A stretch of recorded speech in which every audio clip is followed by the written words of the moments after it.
ओम नमः शिवाय। आज हम आपके ही अपने इस चैनल के माध्यम से सुनाने जा रहे हैं हरितालिका तीज की वह पावन कथा, जो केवल एक कथा मात्र नहीं, एक व्रत भी नहीं, बल्कि एक नारी के दृढ़ संकल्प, सच्ची भक्ति और प्रेम की अद्भुत मिसाल है। कथा कुछ इस प्रकार है कि बहुत समय पहले हिमालय की पुत्री पार्वती ने निश्चय किया कि मैं केवल शिव को ही अपने पति के रूप में स्वीकार करूंगी। उन्होंने कठिन तपस्या शुरू कर दी। न जल न अन्न, केवल शिव का ध्यान। किंतु उनके पिता हिमवान ने उनका विवाह भगवान विष्णु से तय कर दिया। यह सुनकर पार्वती जी व्याकुल हुई और अपने सखियों से बोली, मैंने अपने जीवन को शिव के चरणों में समर्पित कर दिया है। किसी और से विवाह कैसे करूंगी? यह बिल्कुल असंभव है। तब सखियां उनसे कहती हैं, आप अपने संकल्प पर डटी रहिए, हम आपके साथ हैं। फिर वे पार्वती जी को लेकर घने वन में चली गईं। वहां पार्वती जी ने निर्जल उपवास किया, मिट्टी का पार्थिव शिवलिंग बनाया और निरंतर आराधना में लीन रहीं।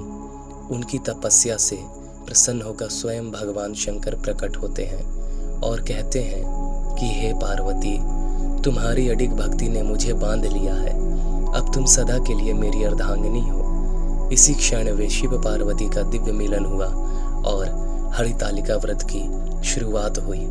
हरितालिका इसलिए कहते हैं कि देवी पार्वती का अपहरण हो चुका है, ऐसा उनके पिता हिमवान ने सोचा था, इसलिए इस व्रत का नाम हरितालिका पड़ा। और भी बातें हैं बताने की, जो हम वीडियो में आगे आपको बताएंगे। ऐसा ना समझे, इस वीडियो में आधी अधूरी जानकारी आपके सामने प्रस्तुत कर रहे हैं। इस कथा का महत्व ये है कि माता पार्वती ने आशीर्वाद दिया कि जो स्त्री यह व्रत श्रद्धा से करेगी, उसे अखंड सौभाग्य और मनचाहा फल मिलेगा। दाम्पत्य जीवन में सुख और समृद्धि बनी रहेगी।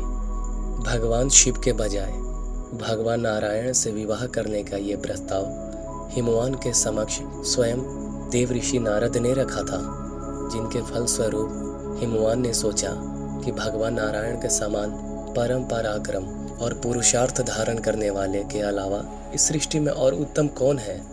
उनके एक बार मन में विचार भी आया था कि इंद्र, सूर्य, शिव या फिर नारायण, इन चारों में से ही अपना किसी को दामाद मैं स्वीकार करूंगा।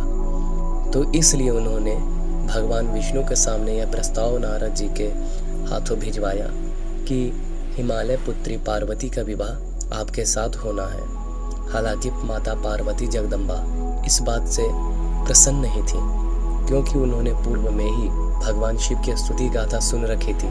इसलिए मन से ही उन्होंने अपने आप को भगवान जगत पिता महादेव को अर्पण कर दिया था। आशा करते हैं कि ये वीडियो आपको अच्छी लगी होगी, क्योंकि इस वीडियो में बताने के लिए कथा ही नहीं, बल्कि इसका उद्देश्य था जो हम आपको बताने में आशा करते हैं समर्थ रहे। वंदे शंभु मुपापतिम सुरगुरु वंदे जगत कारणम वंदे पन्नगव भूषणम मृगधरम वंदे पशुनाम पतिम। ये व्रत भी हमें सिखाता है कि सच्चा प्रेम और दृढ़ निश्चय से ब्रह्मांड भी झुकता है। हरितालिका तीज का यह व्रत हर नारी को शक्ति और सौभाग्य प्रदान करता है। हर हर महादेव। यदि यह कथा आपको अच्छी लगी तो इस वीडियो को लाइक करें, अन्य जनों के साथ शेयर करें और हमारे चैनल को सब्सक्राइब करना तो बिल्कुल भी ना भूलें। आपके एक छोटे से समर्थन से हमें और भी पावन कथाएं और ऐसे ही रहस्यमयी वीडियोस आपके सामने सरल रूप में प्रस्तुत करने, आध्यात्मिक सामग्री को प्रस्तुत करने में प्रेरणा मिलती है। मिलेंगे अगले वीडियो में किसी और विषय को लेकर। आप बने रहिए आपके अपने ही चैनल श्री आर्यव्रत के साथ, क्योंकि हम हैं सनातन मार्ग के पथिक और हमारा उद्देश्य है परम परमात्मा और मुक्ति।